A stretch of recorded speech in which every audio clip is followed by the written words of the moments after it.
Like any decision in life, whether to have a financial advisor has its pros and its cons. But today we're going to talk to you about why we decided to fire our financial advisor and do it ourselves.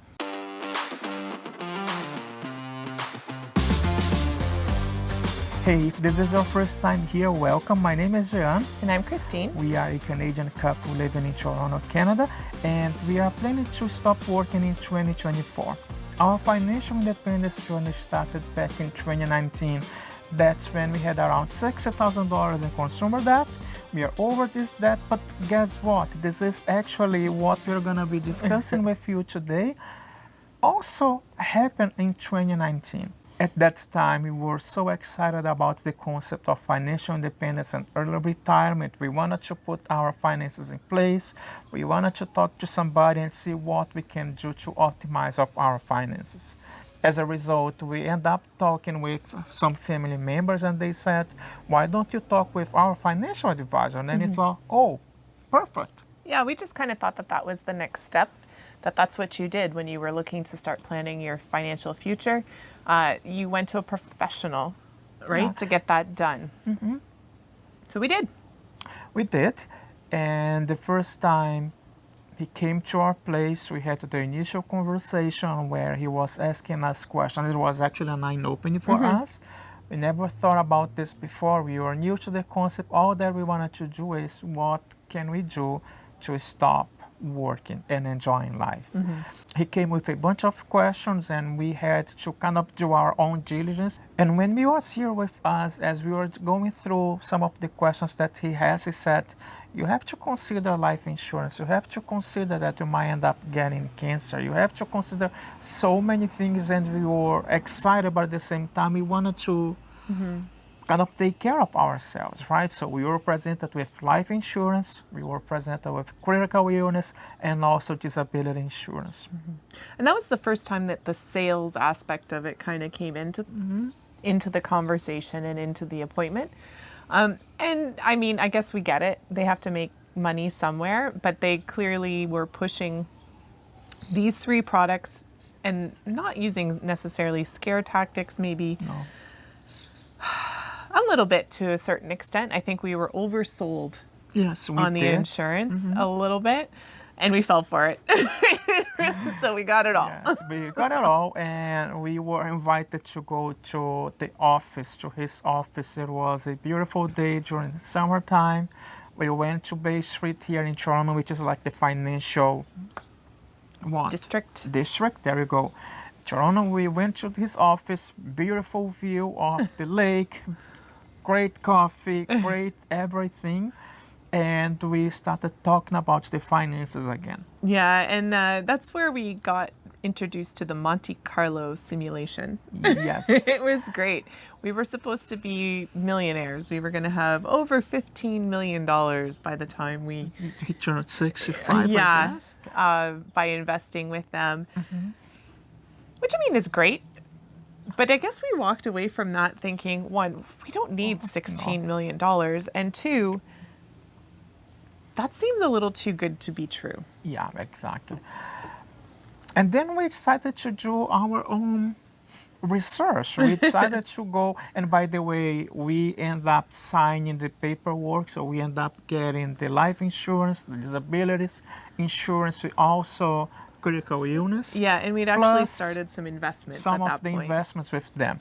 Get none of the questions that we were supposed to ask, we end up not asking. This is something that we wanted to, if you wanted to take away from this video, is some of the questions that we think that you should ask your financial advisor or financial planner if you decided to go and speak with one.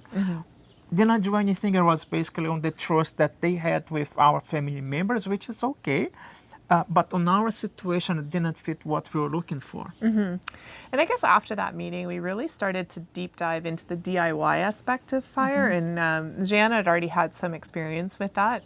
And the more we researched and the more we started looking at other financial independence members and what they were doing, we didn't think that this was going to be something so difficult that we weren't able to do it. Yeah. Fast forward in 2020, we were with him. At that time, we had COVID, with the number of cases were going up, but we were not satisfied.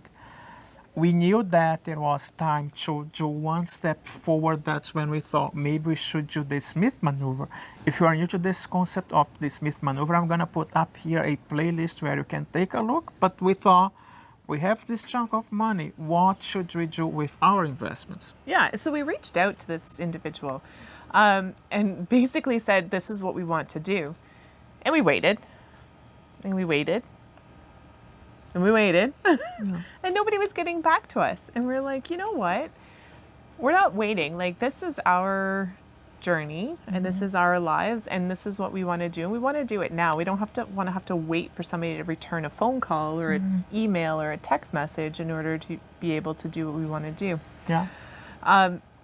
So that's when we opened our brokerage accounts, and that's when we moved our investments from the broker to Questrade. You don't have to contact anybody in order to do that. It's just paperwork that you fill out with your brokerage, and they look after moving everything. And it wasn't until the money disappeared from their accounts that's when we finally got that return phone call, like, what's going on? What's happening? Yeah. It was too late. We already had made our decision, but when it was actually time to give a call back, we felt, oh my God, how are we going to be able to do this? Because we were thinking about all the work that they have done, and he actually did, going through the numbers, going through everything.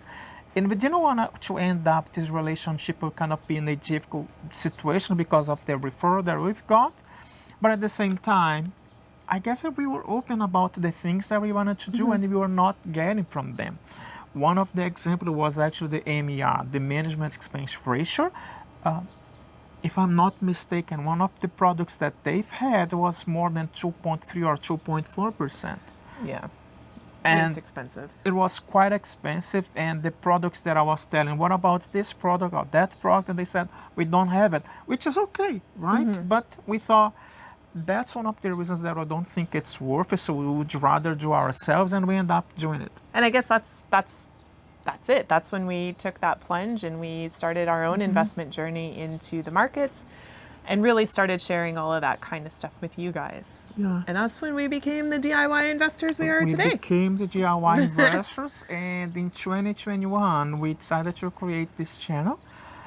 We are a year and a half as we record this video in July 2022.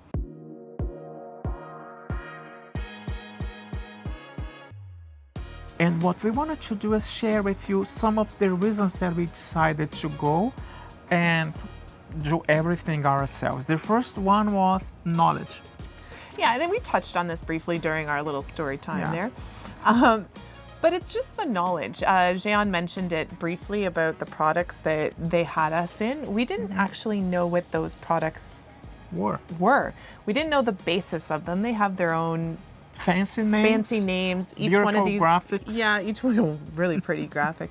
I love graphics. Each one of these companies have their own funds. They build them themselves. It's the same with banks and their mutual funds and all these types of things, right? But when you dig right down, or what we weren't getting from them easily, was what the basis of these funds were, right? And I think that's where we're stronger doing it ourselves, is we have intimate knowledge of our portfolio. We've chosen each one of those companies or ETFs with purpose, and we know the ins and outs of them, and we're quite confident with what we have decided to choose. Yeah. Second reason is cost.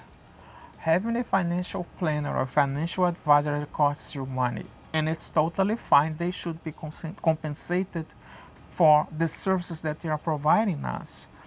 What we were not happy was with the products that we received and having to pay a management expense ratio, which was, or MER, which was quite high. Yeah, and I mean, all those insurance products that we purchased and bought, they're receiving commissions for selling those. Don't be fooled that those fancy office buildings are everything. Everybody needs to earn a living, right? But I feel like they were earning a bit more of a living off of us than we were receiving back in services from them. And I guess the third main reason why we decided that we wanted to do it ourselves is because at the end of the day, we're the only ones that are actually going to have our own best interests at heart, right? Yes, in Canada, I'm not sure about the United States. I'm pretty sure it's probably similar around the world. But here in Canada, anyways, financial advisors and planners have a fiduciary responsibility Yes. in order to have put your interests first, which I think for the most part they do. But I don't think anybody's going to take the same care in your finances as you are. These people all have a portfolio of clients that expect the same thing from them, right? And they can't put everybody first. They can't put everybody at the top of their list. But we can, because we're the only ones we're doing it for. Yeah. So I think that was at the end of it. We didn't want to be another number, which is what we felt like. We wanted to be a priority, and the only people that were going to make us a priority was ourselves. We have to do ourselves. You have to be in control of your own destiny. Yes, you work a certain number of hours, and sometimes you don't have time to focus on your financial situation, but leaving that to someone else who might be on your interest, but maybe just take a look once a year or twice a year, we don't think it's worth it. Yeah.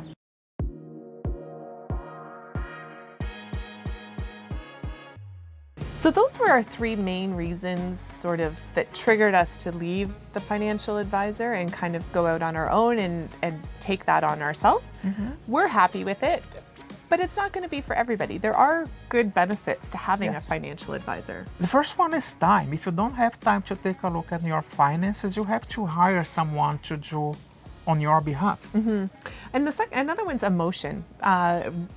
Great example is what we're going through right now with the ups and downs of the stock market. So if you're the type of person that if you're doing it yourself, think that when the stock market starts to tank, you're going to just sell out of everything and lose money, maybe a financial planner or advisor would be a good option for you, because they're the ones that can kind of control that a little bit for you and take a little bit of the emotion away from that investing for you.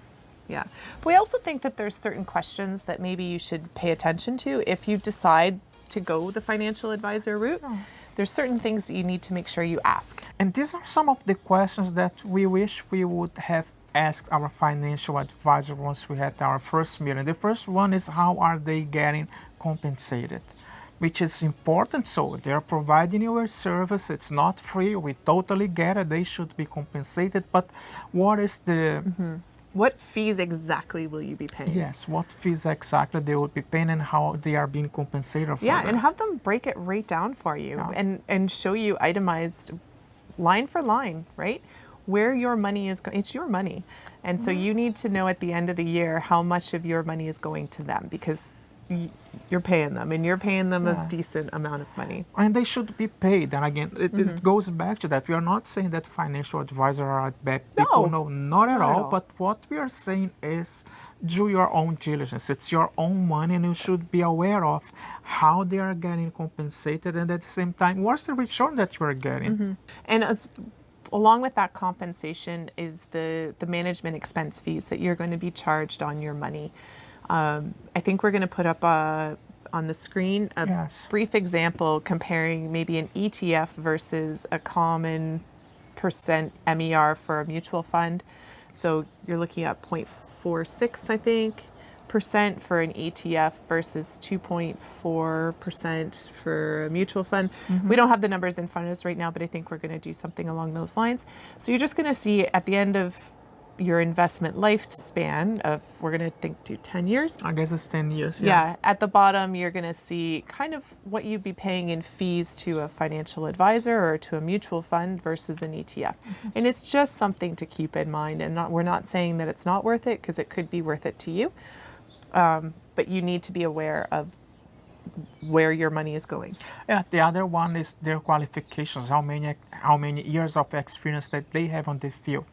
Yeah, and I think along with that is you want somebody that's going to be more of an educator as opposed to a salesperson. So if this person is really pushing and selling you a lot of insurance products or high expense mutual funds, stuff like that, maybe take a step back and question it a little bit. But I think if it's somebody who's really trying to educate you as to what you're getting into, really taking the time to explain everything to you, I think that person might be a very good fit. Just have to judge those types of things for yourself. Yeah. At the end of the day, the decision is yours to hire someone or not, but at least know what you are getting into. We didn't know initially you were excited with the 17 million that he did say. It was but so great. It was really great, but at the same time, we thought we don't need a lot of Yeah. money. It's only Christine and I, and we don't need that amount of money. And then we thought, let me just dig a little bit more, and we end up, you know what? It doesn't fit what we're looking for. Yeah. So those are the reasons that we chose to fire our financial advisor. And like we said, that's not going to be the fit for everybody, but I think for us it made sense, and we're comfortable now doing what we're doing, and we keep learning every day.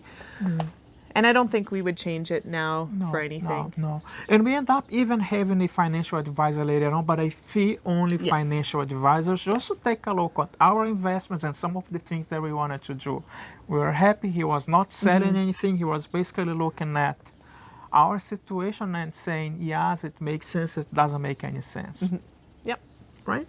So that's the video for this week. We hope you guys took something away from it. We hope it's given you a few things to look at or ask if you're looking at hiring a financial advisor yourselves. If you have any other questions, comments, leave them in the space below, and we'll get back to you. Yeah, and if you have any other tips, please also use the comments and share with us. There is definitely more other people also interested in going through this process, but at least go there, have the conversation, and understand what you are getting into it. Yeah.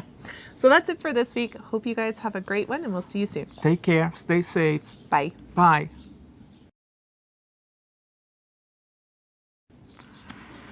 Good. You gonna smile now? Yeah, we have just a little Look at bit you a of time. picture. Yeah.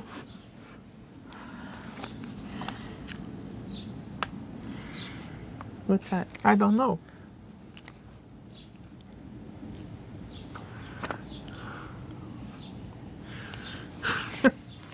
Good. Thanks, Amor.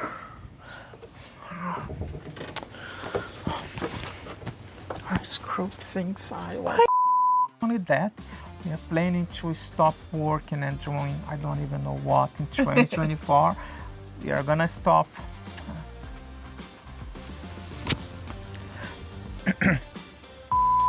Yeah. But if you want to take something, and what we wanted to do is share with you some of the questions that we should ask your financial advisor. We are gonna, no, right?